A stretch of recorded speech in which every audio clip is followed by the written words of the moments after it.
Hello student, good morning all of you. Welcome to VK classes. I am Vikram Kumar Gupta. बेटा कि जैसा हम class ninth में chapter number first the fundamental unit of life अर्थात cell के बारे में हम क्या कर रहे थे, डिस्कस कर रहे थे।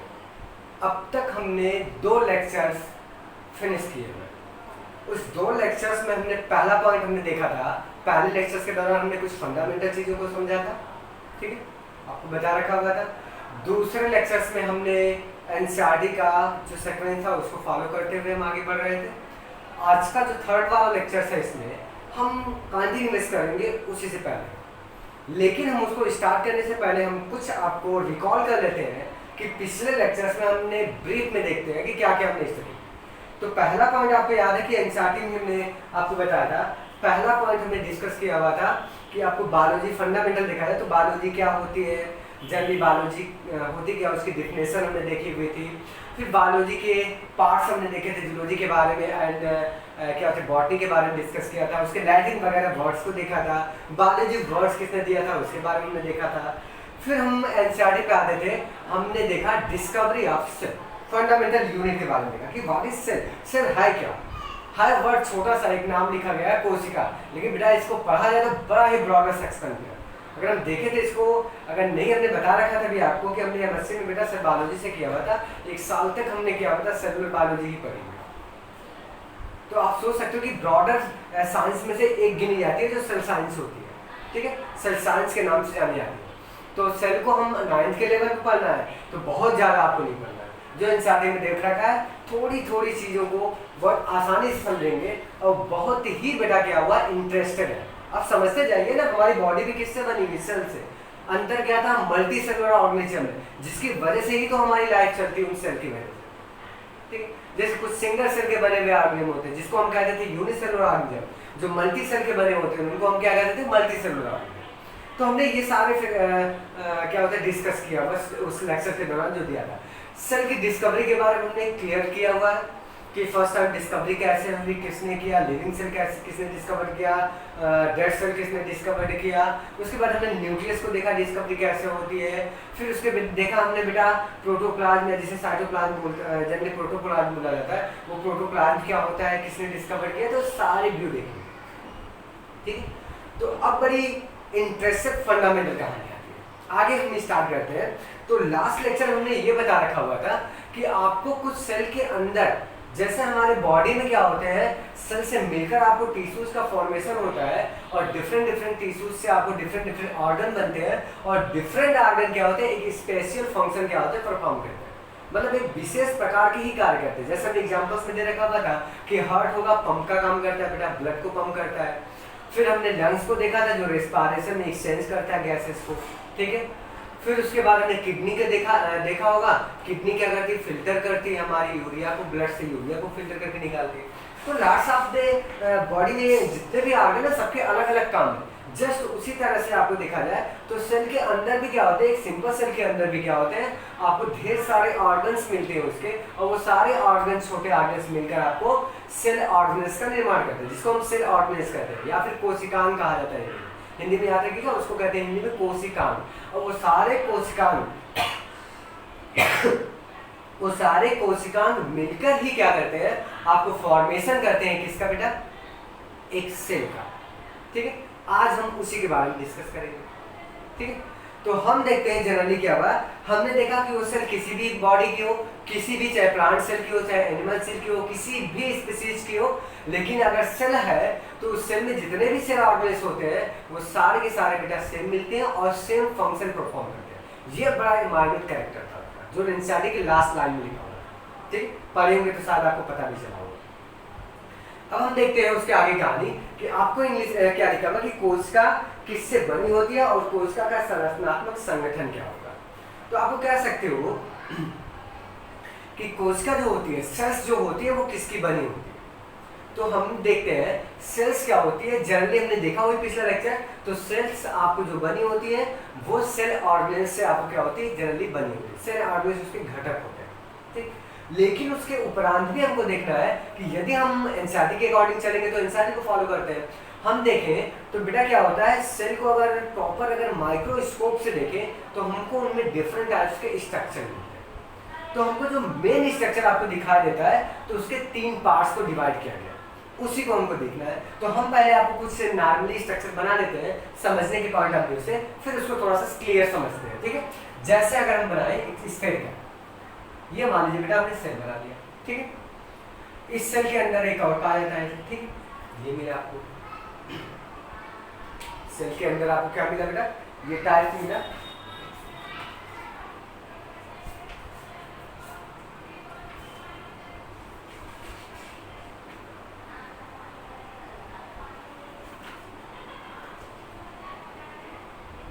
सॉरी बेटा, कुछ हमने मिस्टेक किया हुआ था, एनसीईआरटी वीडियो में चलते हैं।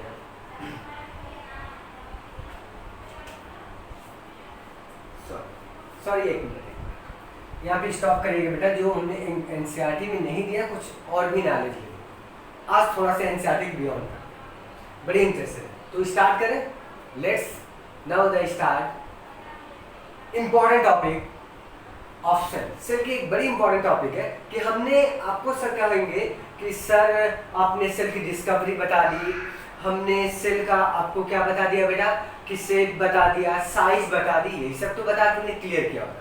उसके ऑर्गेनेल्स के बारे में हमने डिस्कस किया। अब बड़ी इंपॉर्टेंट है टाइप्स ऑफ सेल, ये आपको एनसीईआरटी दिया है।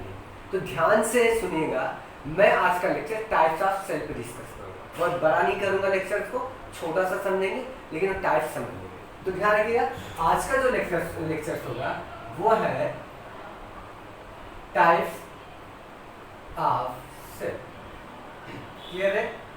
टाइप्स ऑफ सेल के बारे में डिस्कस करें तो हमको सेल जो मिलती है, सेल जनरली ध्यान दीजिएगा, on the basis of the presence of nuclear membrane and absence of nuclear membrane, and cell is divided into the 2 types. Generally अगर देखा जाए कोशिका झिल्ली, कोशिका झिल्ली, गलत बोल रहा हूं, केंद्रक झिल्ली, सेल न्यूक्लियर मेम्ब्रेन कहा जाता है। अभी देखेंगे न्यूक्लियर मेम्ब्रेन क्या होता है। अगर उसके आधार पे देखा जाए तो हमको क्या मिलता है कि न्यूक्लियर मेम्ब्रेन के आधार पे सेल जो होती है वो कितने टाइप्स की होती है, 2 टाइप्स की। कितनी टाइप की होती है, 2 टाइप्स की। 2 टाइप्स की होती है। वो टाइप्स हम देखते हैं। पहला जो होता है उसको बोलते हैं बेटा prokaryotic cell,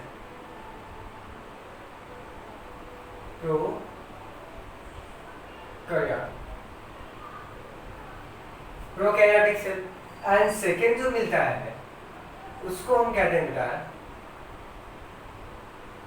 eukaryotic cell. Clear हुआ? तो सेल कितने टाइप्स की होती हैं, 2 तरह की होती हैं। प्रोकैरियोटिक सेल होती है एंड दूसरी क्या होती है, यूकैरियोटिक सेल। ठीक है, prokaryotic and eukaryotic cell. Cell से स्टार्ट करने से पहले कुछ हम देख लेते हैं। सेल को हम डिफाइन कर लेते हैं, सेल कैसे होती है। तो जनरली हमको सेल को समझने से सारे पार्ट को, तो एक सेल हम बनाते हैं, उसको जनरली देखते हैं। एक ये सेल हुई आउटर कवरिंग सेल की, इसके बीच में एक केंद्र न्यूक्लियस जिसे बोलते हैं। अब ध्यान से, ये जो सेल में इसमें सारे पदार्थ भरे रहते हैं, कुछ अलग अलग डिफरेंट के ऑर्गन इसमें पाए जाते हैं। जैसे आपको दिया जाए, ये बना दिया जाए, कुछ और इस तरह के बनाए हुए ऑर्गन्स मिल जाएंगे। सेल का स्ट्रक्चर आपको दिया है इंसाइड में, उसको डिटेल देखेंगे लेकिन समझने का पॉइंट, तो इसको मिटाइए फिर आप देखिए। तो इसमें सेल में क्या क्या पार्ट आपको दिख रहे हैं। देखो, सबसे आउटर मेम्ब्रेन जो होती है, सबसे आउटर कवरिंग जो होती है, जो इन्वायरमेंट से कनेक्ट रहती है, उसको बेटा बोलते हैं, इस पार्ट को, इस लेयर को बोलते हैं हम सेल मेम्ब्रेन बोलते हैं।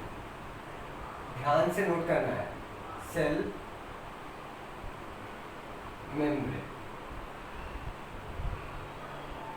सेल मेम्ब्रेन कहिए या फिर इसी को कहा जाता है, इसका दूसरा नाम होता है बेटा प्लाज्मा मेम्ब्रेन भी कहते हैं, प्लाज्मा, ठीक, मेम्ब्रेन कहते हैं, ऊपर वाली आउटर कवरिंग जो होती है। नेक्स्ट पॉइंट पे आते हैं, इसके अंदर आपको एक देखो लेयर पाई थी, ये भी कवर्ड होता है, जो इसका प्लाज्मा इससे प्लाज्मा से अलग होता है, ये अलग करती है।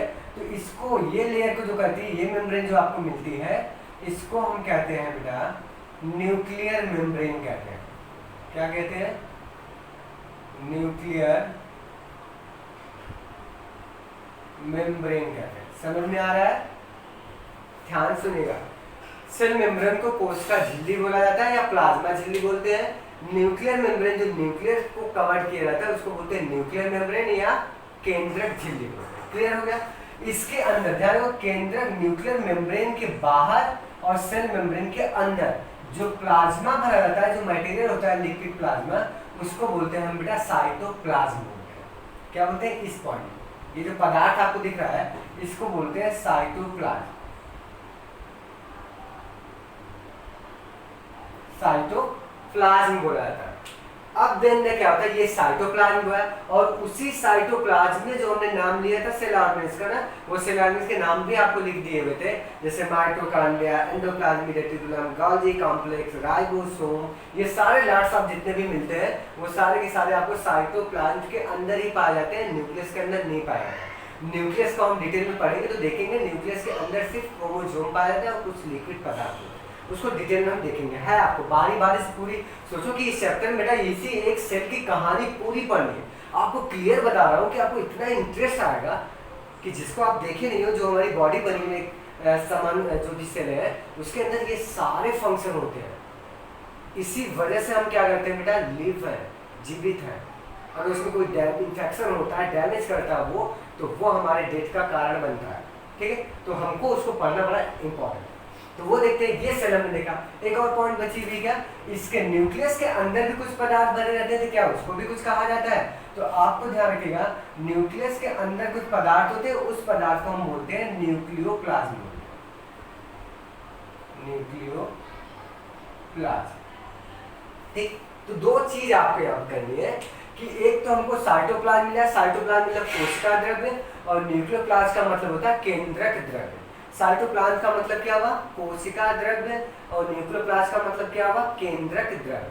और दोनों मिला के आपको क्या बनाते हैं? जीव द्रव्य बनाते हैं। ठीक, तो बड़ा फंडामेंटल आपको मिला कि केंद्रक, ये आपको हमने यहाँ से अलग से लिखते हैं, आपको ये ध्यान पे रखिएगा। एक मिला आपको साइटोप्लाज्म प्लस न्यूक्लियोप्लाज्म,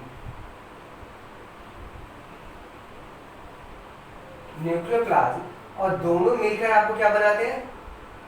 प्रोटोप्लाज्म।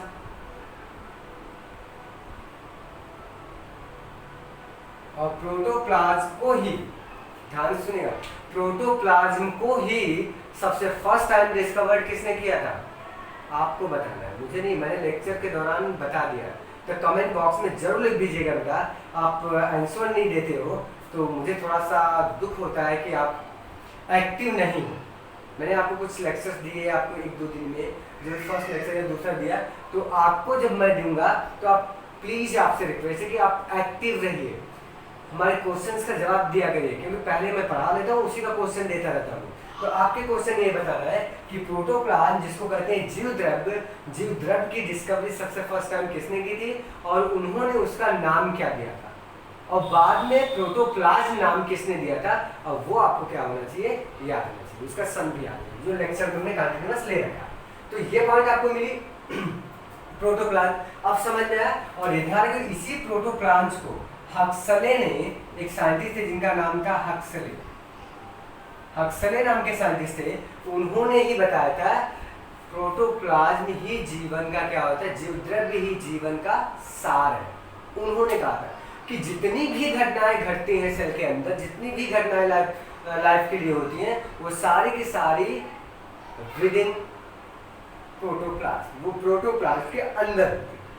ठीक है, क्लियर हुआ ना? ये माइंड में आपको बैठा रखिएगा कि इसको किसने कहा था जीवन का सार, तो आप बताएंगे किसको? हक्सले नाम के साइंटिस्ट थे, उन्होंने कहा था। तो हमको यहाँ तक समझ में आया, ये सारे पार्ट समझ गए। अब आपको पढ़ना ही है टाइप्स ऑफ सेल। तो टाइप्स ऑफ सेल को ध्यान से सुनेगा, दोनों लेक्चर हम खत्म करते हैं। तो दो तरह की सेलें मिली हमको, एक प्रोकैरियोटिक एंड यूकैरियोटिक। ठीक, प्रोकैरियोटिक क्या होती है, सबसे पहले उसके बारे में डिस्कस करते हैं। What is the prokaryotic cells, कैसे हम बता सकते हैं कि ये प्रोकैरियोटिक है, कैसे पहचान सकते हैं प्रोकैरियोटिक सेल, उनमें क्या कैरेक्टरिस्टिक होती हैं, उसके क्या आपको फीचर्स होते हैं, लक्षण होते हैं, वो सारे हम बताएंगे आपको। ठीक है, तो ध्यान रखिएगा प्रोकैरियोटिक सेल क्या है। तो ध्यान रखिए prokaryotic word is the derive from the two Greek words. Prokaryotic word is the derived from the two Greek word, and first word is the pro, and pro means primitive, and second word is the carrion, and carrion means nucleus.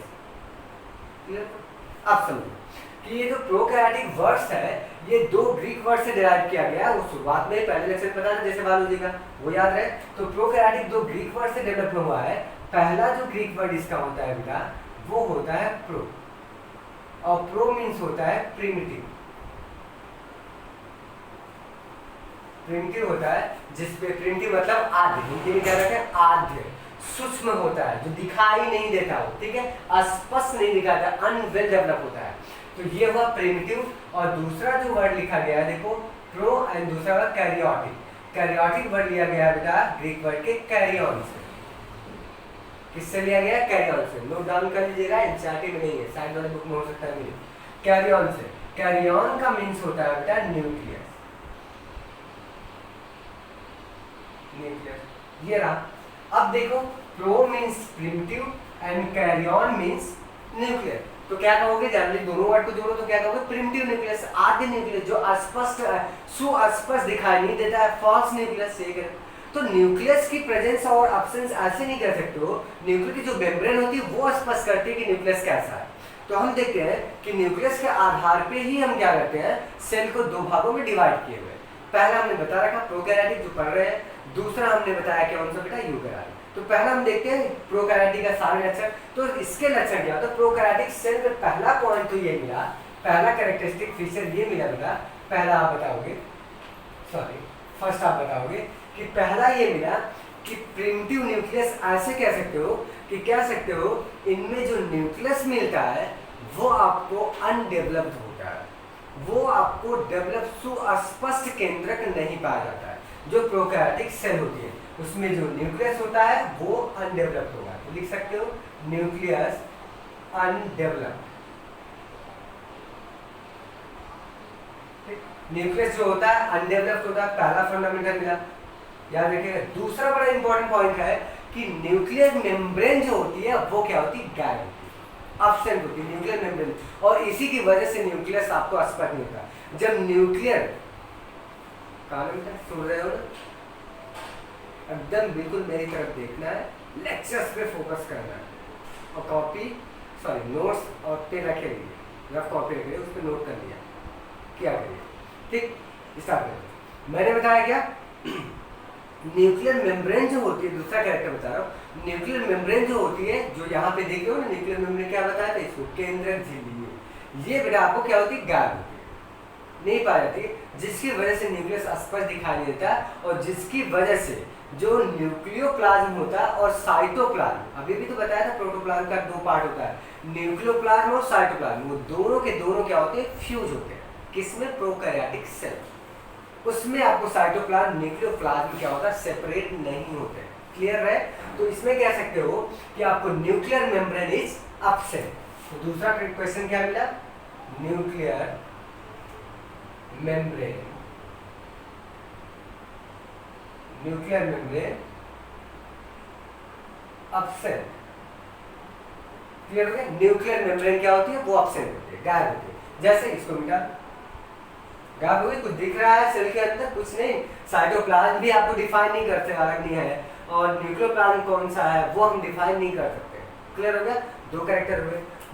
तीसरी point बड़ी important note करना है कि जो prokaryotic cells होती हैं उनमें कोई भी सेल ऑर्गेनेल्स क्या होता है, सिर्फ आपको छोड़कर किसको? राइबोसोम को. वो कोई भी आपको क्या होता है? सेल ऑर्गेनेल्स नहीं पाया जाता. किसको छोड़कर? राइबोसोम. सेल ऑर्गेनेल्स मतलब कोशिकांग. कोशिकांग कोई भी नहीं पाया जाता. कोशिकांग कौन कौन से होते हैं बेटा? हमने बताया माइटोकार्डिया जैसे हुआ, गोल्जी अपरेटस हुआ जिसे गोल्जी कॉम्प्लेक्स भी बोलते हैं, जैसे आपको क्या होता है? प्लास्टिड होता है जिसे लवक बोलते हैं, लाइसोसोम. ये सारे लार्ड साहब जो क्या होते हैं? माइटोकार्डिया, वो सेल ऑर्गेनेल्स होते हैं, वो गायब होते हैं. तो सेल ऑर्गेनेल्स आप एब्सेंट लिख सकते हो. किसमें? प्रोकैरियोटिक सेल में. Cell organelles absent. Cell organelles क्या होते हैं? वो एब्सेंट होते हैं, नहीं पाया जाता. 3 कैरेक्टर मैंने बता रखा, ठीक है, सिर्फ किसको छोड़कर, राइबोसोम को। अब राइबोसोम को आते हैं, लेकिन राइबोसोम प्रेजेंट होता है, लेकिन राइबोसोम डिफरेंट होता है। क्या होता है, जो प्रोकैरियोटिक सेल होती है, जो प्रोकैरियोटिक सेल पाई जाती है, उनमें राइबोसोम जो होता है, जो राइबोसोम होता है, चौथा कैरेक्टर है, जो राइबोसोम होता है वो 70S टाइप का पाया, 70S टाइप राइबोसोम प्रेजेंट। किस टाइप का राइबोसोम प्रेजेंट होता है बेटा, तो आपने हमें बताया क्या, 70S। जल्दी हम राइबोसोम को भी डिटेल में पढ़ेंगे। राइबोसोम कितने टाइप्स के होते हैं, वो 2 टाइप्स के होते हैं, एक 70S एंड 80S होते तो आपको कई टाइप्स के हैं, लेकिन मैं जो इंटर लेवल तक दिया गया वो 2 ही बताया था, 70S एंड 80S। आपके 9th में हम वो बताऊंगे, सब कुछ बताऊंगा, खाली मेरा लेक्चर सुनते हैं और एनसीईआरटी पढ़ते रहिए। और एनसीईआरटी की बियॉन्ड जो होता है तो उसको ध्यान से सुनिए, मैं कहीं भी से ला के दे रहा हूँ, आपके लाभ के लिए दे रहा हूँ, आपको बेनिफिट करेगा अगले क्लासेस में जाने के लिए, बहुत सारी नॉलेज मिल जाएगी आपको, ठीक। तो 70S टाइप का राइबोसोम मिला। अब बड़ी इंटरेस्टिंग पॉइंट ये है कि जब इसमें न्यूक्लियर मेम्ब्रेन नहीं पाई जाती है, तो बेटा हमने अभी भी बताया साइटोप्लाज्म एंड क्या होता है,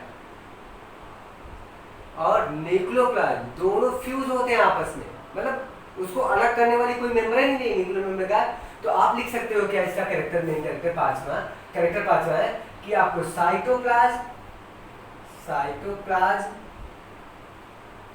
एंड न्यूक्लियोप्लाज्म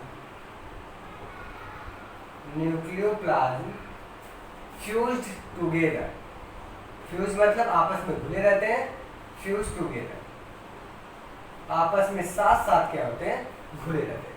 क्लियर हो गया ना, ये 5 कैरेक्टर बड़े इंपॉर्टेंट है, छठा भी देना, बहुत कैरेक्टर है हमारे पास, सब देख लेते हैं। पांचवा जो कैरेक्टर आपका पांचवा था वो मिला फ्यूज टुगेदर। छठा कैरेक्टर ये है कि बेटा इनमें क्या होता है, जो प्रोकैरियोटिक होती है, जो न्यूक्लियस होता है उसके अंदर क्रोमोसोम पाया जाता है, और क्रोमोसोम जो होता है वो किसका बना होता है, डीएनए का बना होता है, और डीएनए जो क्रोमोसोम को बाइंड करता है उसमें क्या पाई जाती है, प्रोटीन पाई जाती है, एक विशेष प्रकार की प्रोटीन जिसको हम कहते हैं हिस्टोन प्रोटीन, वो हर क्लास की बात है, हिस्टोन प्रोटीन होती है। वो हिस्टोन प्रोटीन क्या होती है, डीएनए से बाइंड नहीं करती, क्या है? और इसमें जो डीएनए पाया जाएगा वो आपको जनरली जो न्यूक्लियस कहाँ पे है नहीं पता, न्यूक्लियस के अंदर है, वो डीएनए सर्कुलर होता है और फ्यूज किया रहता है, कहीं भी स्थान पे हो सकता है, मिडिल पार्ट में ही नहीं, किसी किनारे पे भी जाके आपको क्या होता है, एडजस्ट हो सकता है। तो ऐसे न्यूक्लियस को हम कहते हैं, उसके लिए वर्ड यूज करते हैं, न्यूक्लियॉइड वर्ड करते हैं, या फिर सर्कुलर डीएनए कहा जाता है। तो आपको छठा क्या होगा बेटा, circular DNA, circular DNA. DNA को क्या कहते हैं, पूरा नाम नहीं याद है, लिख लो, डीएनए को कहते हैं डीऑक्सीराइबोन्यूक्लिक एसिड कहते हैं, ठीक। इसको हम जेनेटिक मटेरियल के नाम से भी जान लेते हैं, हर क्लास में बहुत डीएनए के नाम आएंगे, जेनेटिक मटेरियल। तो सर्कुलर डीएनए पाया जाता है, इसी सर्कुलर डीएनए को कहते हैं क्या, न्यूक्लियॉइड कहते हैं। क्या कहा जाता है बेटा, न्यूक्लियॉइड कहते हैं। क्लियर हो गया। तो ये आपको कैरेक्टरिस्टिक या फीचर जो थे, इंपॉर्टेंट फीचर थे आपको किसके, प्रोकैरियोटिक सेल। एग्जांपल में ले सकते हो कि कौन प्रोकैरियोटिक सेल होती है, तो एग्जांपल ले सकते हो बेटा बैक्टीरिया, जो एग्जांपल होगा वो है बैक्टीरिया। बैक्टीरिया जो होती है वो बनी रहती है किसकी, प्रोकैरियोटिक सेल। हो गया ना क्लियर। इसको स्क्रीनशॉट ले लीजिए बेटा, आप लिख लीजिएगा नोट्स पे रब पे, और फिर उसके बाद हम क्या करते हैं, आगे के पॉइंट डिस्कस करते हैं यूकैरियोटिक सेल के बारे में। क्लियर हुआ, रिमूव कर दे, स्क्रीनशॉट मान लीजिए, फिर देखेंगे टाइम वेस्ट जा रहा है। आते हैं, ये पहला फंडामेंटल चीज खत्म हुई। दूसरी पॉइंट हम डिस्कस करते हैं बेटा आपको यूकैरियोटिक पे, ये तो प्रोकैरियोटिक था। दूसरी जो थी पॉइंट वो थी यूकैरियोटिक, यूकैरियोटिक सेल, ठीक। यूकैरियोटिक सेल को देखते हैं। यूकैरियोटिक सेल भी, eukaryotic word is derived by the two Greek word, ये भी 2 ग्रीक शब्दों से मिलकर बना हुआ है। कौन कौन से, तो उसको हम डिराइव कर लेते हैं। इसका पहला ग्रीक वर्ड होता है जिसको हम कहते हैं यू, ठीक। और यू मीन्स होता है बेटा गुड, यू मीन्स होता है गुड, या कभी कभी किसी बुक में लिखा रहता है वेल, और दूसरा वर्ड आप बताओ, शुरुआत में बताया था एस, कैरी ऑन। दूसरा वर्ड क्या होगा? कैरी ऑन से लिया गया। कैरी ऑन मीन्स न्यूक्लियस होता है। क्लियर? दोनों को मिला के पढ़ो तो क्या होगा बेटा? Good nuclear, well defined nuclear. अर्थात ऐसी कोशिका, ऐसी सेल जिसमें न्यूक्लियस बिल्कुल वेल डेवलप्ड होता है, आपको अच्छे तरीके से आपको सुविकसित केंद्रक पाया जाता है, ऐसे हिंदी में बोल सकते हो तो शुद्ध हिंदी, सुविकसित केंद्रक पाया जाता हो, ऐसी सेल को, ऐसी कोशिका को हम कहते हैं क्या? यूकैरियोटिक कोशिका कहते हैं। क्लियर हो गया? उसके फीचर्स हम देख लेते हैं। अब आगे चल के उसी का अपोजिट है बेटा, तुरंत बताते चल जाओ। पहली पॉइंट आपको डिस्कस करो, पहला कैरेक्टर्स इसका क्या है कि पहला इंपॉर्टेंट यूकैरियोटिक सेल्स का है कि इनमें क्या होता है? न्यूक्लियस जो होता है वो वेल डिफाइंड होता है। Nucleus well developed,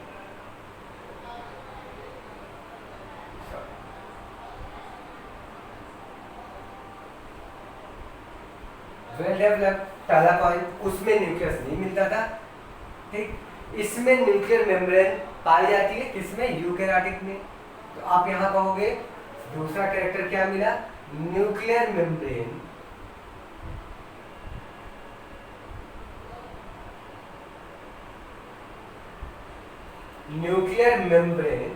present. वहां पे ऑप्शन लिखा था, यहाँ पे क्या लिखोगे? प्रेजेंट होती है। क्लियर हो गया बेटा? न्यूक्लियर मेम्ब्रेन बताया था। जब न्यूक्लियर मेम्ब्रेन प्रेजेंट है तो इसका साइटोप्लाज्म और न्यूक्लियोप्लाज्म सेपरेट होगा। तो तीसरा कैरेक्टर लिख सकते हो साइटोप्लाज्म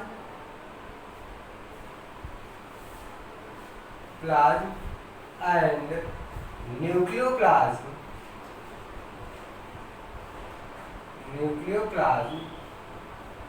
सेपरेट।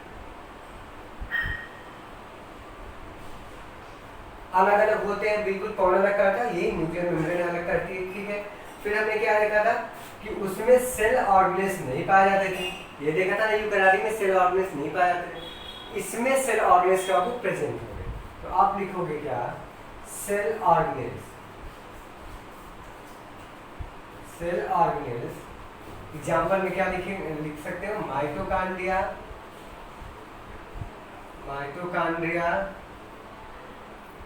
गोल्जी बॉडी या Golgi complex, endoplasmic reticulum, ETC। ये आप लिख लो ETC। ये सारे के सारे आपको क्या होते हैं बेटा? प्रेजेंट होते हैं। यूकैरियोटिक में प्रेजेंट होते हैं और प्रोकैरियोटिक में एब्सेंट। क्लियर हुआ? एब्सेंट होते थे। चौथा कैरेक्टर, पांचवा कैरेक्टर आपको क्या मिलेगा इसमें? ये सारे आपको नहीं पाए जाते, तो उसमें फिर हमने पांचवा कैरेक्टर आपको क्या बताया था? पांचवा कैरेक्टर तो इसमें आपको देखना है कि ये डिफाइन हुई साइटोप्लाज्म, न्यूक्लियर मेम्ब्रेन, ये सारे आपको क्या होती है? सारी चीजें प्रेजेंट हुई। अब हमको ये देखना है इनमें जो डीएनए होता है, डीएनए जो बाइंड होता है वो हिस्टोन प्रोटीन से बाइंड होता है। तो उसमें बाइंड नहीं होता था तो सर्कुलर रहता था, लेकिन इसमें सर्कुलर डीएनए नहीं होगा। तो आप लिखोगे DNA bind with histone protein. अब बोलोगे सर हिस्टोन प्रोटीन क्या होती है? तो मैंने बेटा बताया कि आपको हाई क्लास में पढ़ाऊंगा, मैं ही बता दूंगा हिस्टोन प्रोटीन, यहाँ पे आपको बहुत ज़्यादा नॉलेज नहीं है, ठीक। तो डीएनए जो होता है यूकैरियोटिक में वो बाइंड होता है हिस्टोन प्रोटीन से, न्यूक्लियोटाइड टाइप का नहीं होता है। इस तरह से आपको 4-5 कैरेक्टर मिले। और एक भूल गए हैं बेटा, वो राइबोसोम वाली बात। छठा आप लिख सकते हो, इनमें जो राइबोसोम पाया जाता है यूकैरियोटिक सेल में वो 70S और 80S दोनों प्रकार के राइबोसोम पाए जाते हैं, ठीक है। कौन सा ribosome? 70S and 80S ribosome, 70S and 80S ribosome both present. ध्यान से सुनिएगा, दोनों पाए जाते हैं 70S और 80S। कभी कभी आपको बुकों में मिल जाता है लिखा हुआ, वहां पे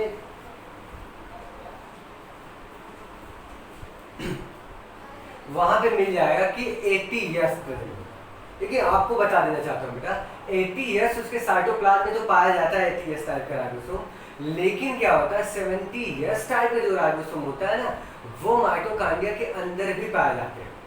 तो इसलिए हम ये कहते हैं कि जो यूकैरियोटिक सेल होती हैं, जो यूकैरियोटिक सेल में बहुत जैसे ह्यूमन बीइंग बहुत सारे स्पीशीज की यूकैरियोटिक सेल सारी की हैं, तो किसी सब में क्या होता है जो माइटोकांड्रिया होता है उसके अंदर आपको राइबोसोम पाया जाता है जो 70 ईयर्स टाइप के राइबोसोम प्रेजेंट होते हैं। इसलिए हम यूकैरियोटिक में दोनों प्रकार के राइबोसोम लिखते हैं, इसीलिए यहाँ पे कैरेक्टर लिखा हुआ है। तो किसी डाउट मत करेगा किसी बुक में कि हाँ सर उसमें तो सिर्फ 80 ईयर्स लिखा था, साइड वाले में आपने दोनों तरीके का बताया हुआ है, तो कंफ्यूजन दूर कर लो अभी से कि प्रोकैरियोटिक में राइबोसोम 70 ईयर्स टाइप का ही सिर्फ पाया जाता है, जबकि आपको यूकैरियोटिक सेल में 70 ईयर्स एंड 80 ईयर्स दोनों प्रकार के राइबोसोम प्रेजेंट होते हैं। एंड तब जाके आपको ये क्लियर होता है। और आपको ध्यान रखो ये बैक्टीरिया को छोड़कर बाकी जितने भी आपको पाए जाते हैं, आपको सारे के सारे आपको एग्जाम्पल्स किसके होते हैं, यूकैरियोटिक, चाहे प्लांट्स हो, चाहे ह्यूमन बीइंग हो, चाहे क्या कहते हैं एल्गी हो, चाहे आपको क्या कहते हैं कि कुछ आपको क्लासिफिकेशन देखेंगे प्रोटोजोअन्स हो, कुछ आपको हम बताएंगे क्या होते हैं फंजाई हो, ये सारी की सारी यूकैरियोटिक सेल की ही बनी होती है, सिर्फ ओनली बैक्टीरिया को छोड़कर। क्लियर हो गया? तो आज के लिए लेक्चर इतना ही, हम आगे का कंटिन्यूअस लेक्चर इसके बाद ही करेंगे बेटा। इसके लिए मैं आशा करता हूँ कि आपको बिल्कुल समझ में आया होगा। एंड हार्ड वर्क करते रहो, पढ़ते रहो घर पे, बिल्कुल हम आपको पढ़ाते रहेंगे, सारे सोल्यूशन आपको देते रहेंगे। Thanks, best of luck.